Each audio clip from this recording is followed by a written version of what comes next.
Welcome back. Look at those dazzling photos. True beauty right there. Yes. Yeah. As you can tell, my beauty is something that simply can't go to waste. I like to hold a fashion show here at Asagao Academy to ensure everyone gets their yearly dose of Pro Jared.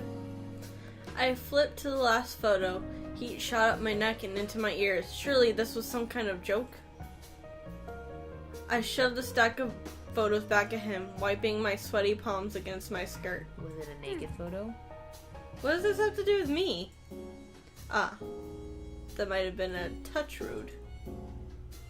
Jared, as smooth as ever, simply smiled. You're perfect.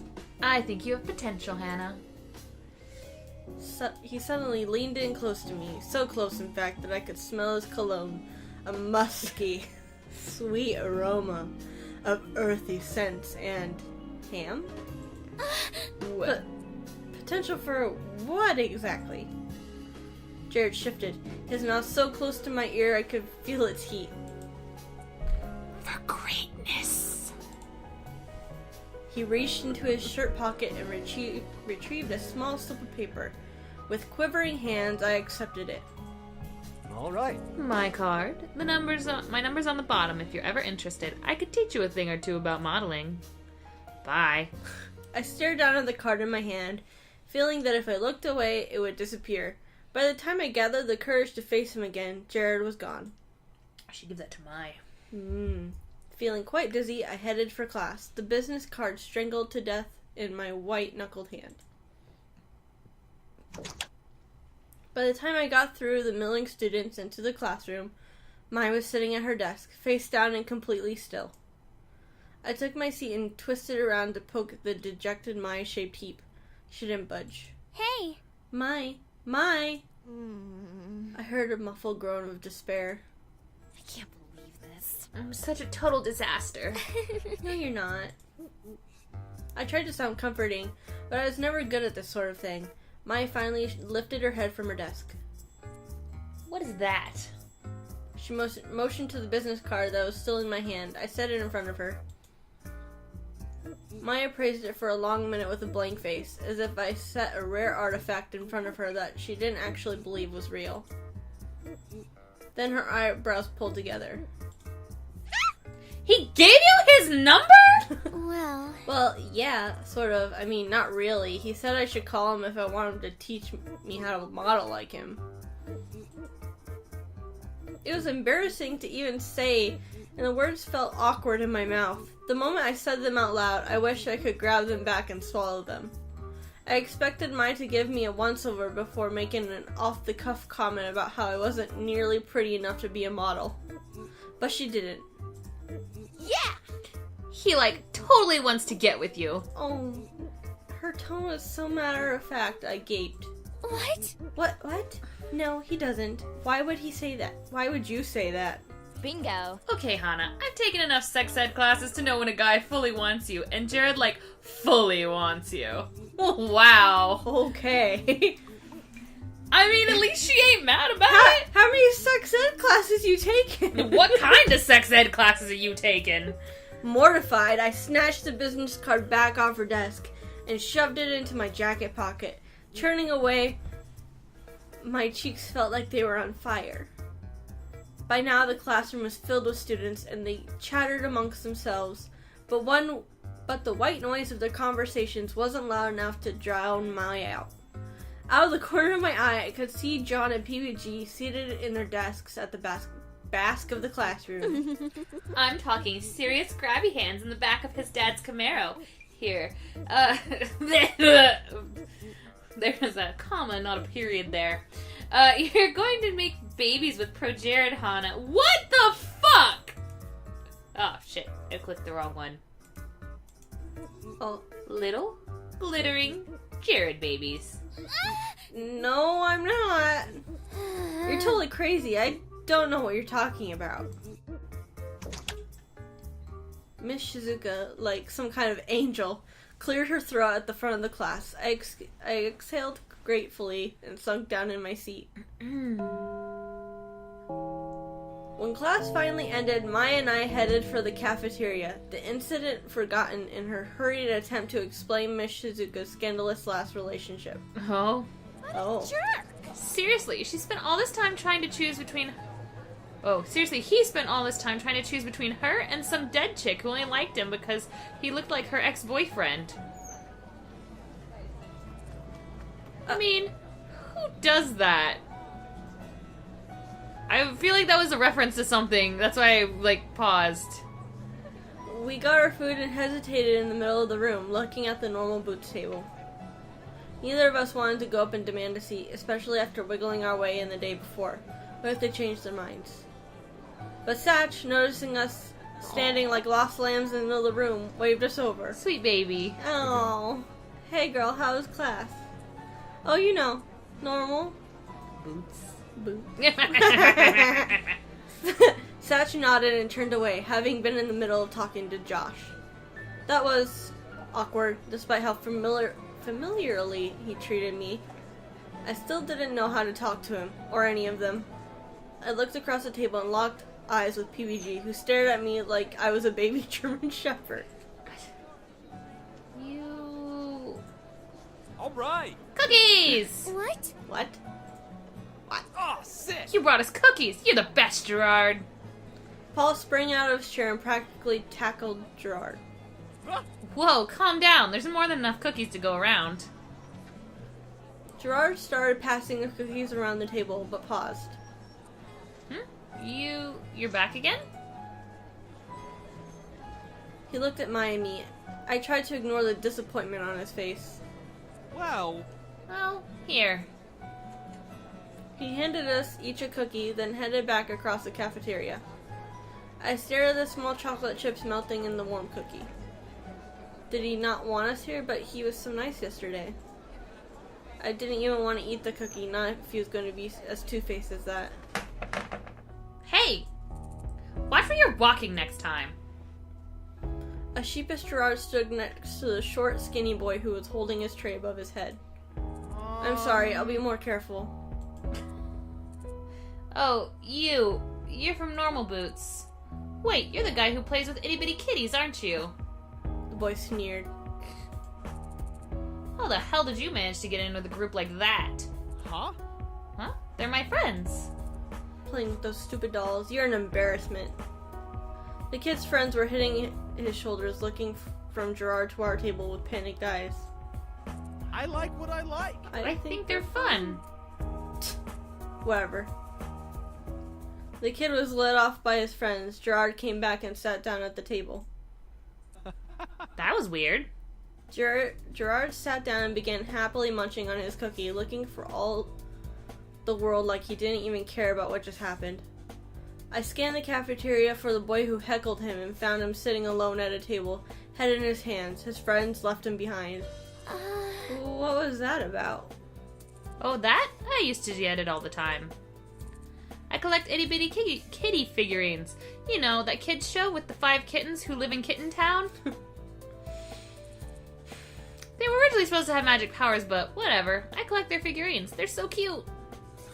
I've almost got them all. I'm only missing Princess Pumpernickel. She's the rarest. Sorry, his wife's messaging me. But why was that guy making fun of you? Does it bother you? Doesn't it bother you? I was afraid of bringing out bad feelings, but Gerard just shook his head. It looks kind of weird, right? A teenage boy collecting toys meant for little girls. Nah. Uh-huh. But I like them, so I don't let it bother me. Sorry I didn't bring enough cookies the first time, Hana. I forgot that you were joining us again, but I'm glad you're here. I bit my lip. See, Hana? He was being nice the whole time, and here you were, jumping to conclusions. Hey, your cookie will get cold if you don't eat it. I was like, wait, I have to click. I unwrapped the cookie. Scents of chocolate and cinnamon hit me. I broke off a piece and popped it into my mouth. Gerard whispered something into Nick's ear, who started laughing so hard milk came out of his nose. Was he really okay with people making fun of him? I couldn't believe it. I didn't believe it. At my old school, people made fun of me every day. It was hell. There's no way he could just brush it off like that. Not when I tried so hard to do the same. It's almost like you're two different people. Yeah. But as I finished the cookie and started on my ramen, and Gerard continued to laugh with the rest of the normal boots, I wondered whether it was impossible, as I always thought. Hana? Hana, can you pass me some pepper? I got it! Here, Jared! Thanks. What's your name again? It's Mai. Nice. Thanks, Mai. Oh. Hana. Well, Hana, ready to head back? Huh? Oh, yeah. Did Mai look sad, or did I imagine it? We threw our trays on the racks and headed out of the cafeteria. As we waved to normal boots and Gerard cheerily waved back, a sudden pang hit my stomach. Was it guilt? Why? What? After class ended that day, Mai said she had volleyball practice and sped off. Thankfully this time I knew where I was going, so I headed straight back and collapsed on my bed. It was nice to have some time to myself. After everything that happened, I felt like I was going crazy. I could use some relaxation. I didn't have a computer or a TV, and the book Satch gave me was really good, but sometimes it got a bit hard to read. Instead, I took out my phone and started flipping through the App Store. Nothing really looked good. Wait, what was this? I sat up. Dumby-Doom's Revenge. Face off against 3 other players as you catch monsters, raise them, and use their unique skills to aid you on your puzzle-solving quest. Only you could save Meta World from its ignorant king and utter destruction. Now with a single-player campaign. Raise crops to feed your monsters. If you're lucky, they'll transform into cute girls. Okay. What the hell? It looks so stupid. But it couldn't hurt to give it a try. Okay. I thought that Chill was out, from car the game. outside. I downloaded and started up the game. Chill. Welcome to Dumby-Doom's Revenge. I skipped the intro sequence and quickly hit single player. Fuck that shit! Loading. Load times were terrible. Suddenly, a cartoonish hilly valley met my eyes, panning over to a white castle nestled next to a cliff. A lazy king lay asleep on a throne and when a squat silver soldier ran into the room. King Dumby-Doo, quickly, we're under attack! Oh, just send the first battalion off, please. I'm rather tired. The knight left and the screen faded to a world map showing a horde of black bobs on the right side of the screen. Black Bobs? Black bobs. Oh my god. A small group of knights ran up against the blobs and were instantly devoured. I just imagined just like Bob, like a haircut. Just black haircuts, little Bob haircuts floating around. One of the black blobs spit out a helmet with a skull inside. What the hell is this game? Things continued in this way, with the king sending off his battalions haphazardly until no one was left. Then the king awoke in his chair and turned to the screen. You! Me? Only you can save my kingdom, please. I don't think I can save your kingdom. You're the one menacing it. How dare you! What the hell? Could this thing hear me? You're no longer my advisor. Go back to your home village and let me deal with this myself. A tiny sprite with brown hair flew across the world map, bouncing into a bunch of red houses. Guess my only choice is to raise an army of monsters myself, overthrow the king, and then raise an army to fight the oncoming bloopity bloops. How the hell did you come to that conclusion? Finally, I was allowed to play the actual game. A dozen multicolored blocks appeared on the screen. The monsters I was initially given could only hit their corresponding colors and couldn't activate any traps. Supposedly, more monsters could eventually learn how to set traps, and you could do certain combos to hinder the opposing team.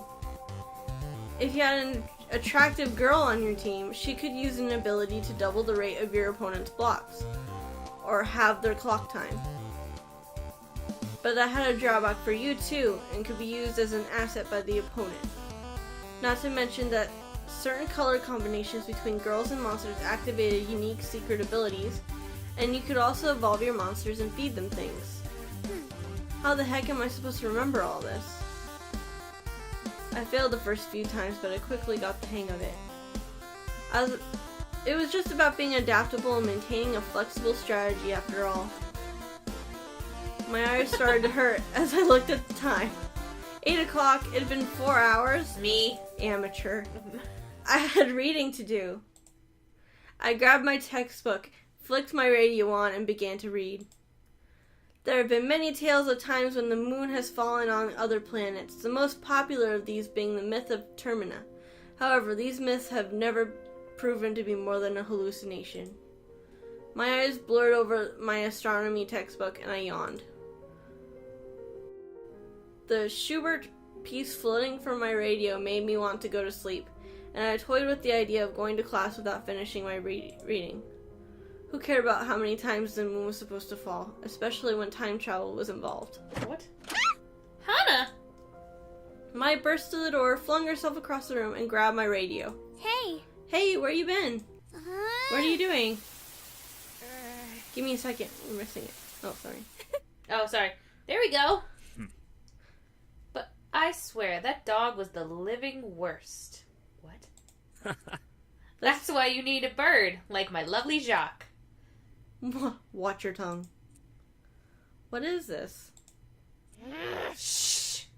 Hey. So, the time has come to make an official announcement. This year, just like every other year, the Normal Bloots Club will be participating in the video game tournament. Yeah! Woohoo! Yeah! As PBG applauded as though he were a crowd of 30 people, I shot a puzzled glance at Mai. I hope you guys will support us again this year, and best of luck to our competitors. You guys are going down! And now for some music.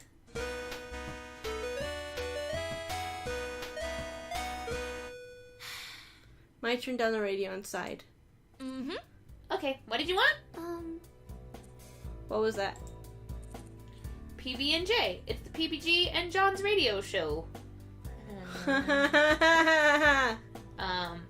So funny. There's PB and Jeff on YouTube, which is Peanut Butter and Gamer and Jeff playing video games together.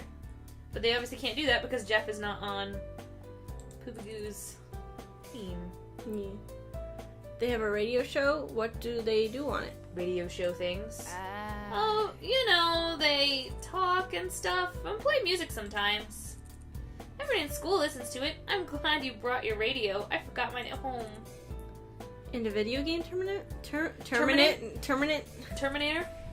Yeah, didn't you hear them talking about it the other day? No. Come to think of it, I hadn't paid much attention to the conversations. I was too boozy, worried about myself. Selfish. Uh-huh. Every year they have a game tournament down at the Higanbana Mall. Lots of people come to compete, but everyone knows the real fight is between Normal Boots Club and Hidden Block Club. Is that what they do, video game tournaments? Yeah, that's why nobody's ever joined them since their inception. Well, I guess partly they're a group of friends who just happen to make a club together, but also, unless you're really talented, you just drag them down. Ouch. Not all of them are so harsh, but some of them, well... Mai glanced away, but I felt like I knew who she was talking about. That's too bad. The conversation I had before with Jimmy and Caddy came to mind. Had they really thought I was joining the Normal Bloots? The Normal Bloots Club! I'm struggling. There's no way. I hadn't played a video game since I was a kid. My father gave me a 4DS when I left home, but... Does it have smells? The night before I left home for Asagao, my dad came to visit me in my room.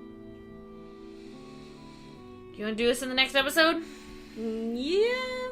See this flashback in the next episode. Dang. We'll see. Bye! Bye.